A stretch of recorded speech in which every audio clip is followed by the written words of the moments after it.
Salam rais. Nu kujora nigo karim. Hamma ina kujagio hamma hala khtunai khara korida. Haga paxtara ki joda mekoran.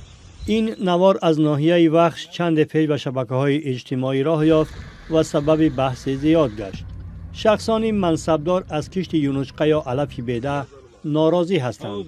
آنها به دهقانان میگویند در 70% زمین باید پخته کشت شود و اگر نه زمین یونچقه را چپه گردان میکنند. 70% باید پخته شود. 70%. اگر میگیم بعد ابی تراکتور میدونیم خادم خودگی که هم خیلی درسته کردگی جوک میکنه. او فر نداره. کسی هست نیست 70% باید پخته بمونه. حکومت تاجیکستان سال گذشته قرار قبول کرد که دهقانان باید در 65% از زمینشان پخته کارند. یعنی اگر دهقان 10 هکتار زمین دارد، حدی اقل در 6 هکتارش پخته کشت کند.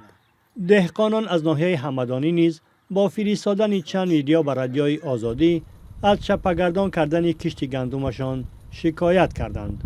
آنها میگویند این دستور با سفارش رئیس ناحیه اجرا شده است. کشت پخته ما 6000 هکتار در بر میگیرد. جدا از 14000 هکتار زمینی کرامی داریم. 12000 هکتار زمینی آبی است.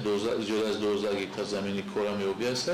6000 هکتار نقشه دورنامه پخته در سال 2026 وابسته‌اش دیگه بنای میر سید علی حمدانی. با وجود چنین مجبورکنی، 3 ناحیه در منطقه کولاب، همدانی و فرخار و واسع نقشه پخته را در سال گذشته اجرا نکردند.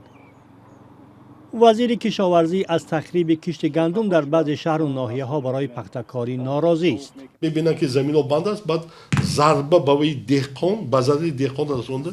چنین کارها ما معلومات داریم در بعض شهر و ناحیه، تو حتی میدان گندم یا میدان زراعت خوراک چارا رو ویران کرده پخته کش کردگیشون هم هستند.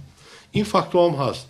پخته یکی از محصولات اساسی صادراتی تاجیکستان است، ولی سالهای اخیر به دلیل نرخ پایین آن و خرج و زحمت زیاد میل دهقانان برای کشت و جمع آوری آن کم شده است.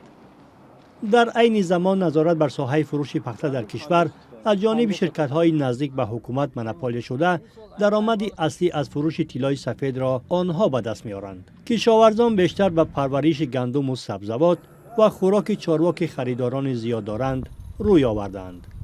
موضوع کشت مجبوری پخته امسال در حال داغ می شود که رئیس جمهوری تاجیکستان از احتمالی بالاروی بی سابقه نرخ خوراکواری هشدار داده است.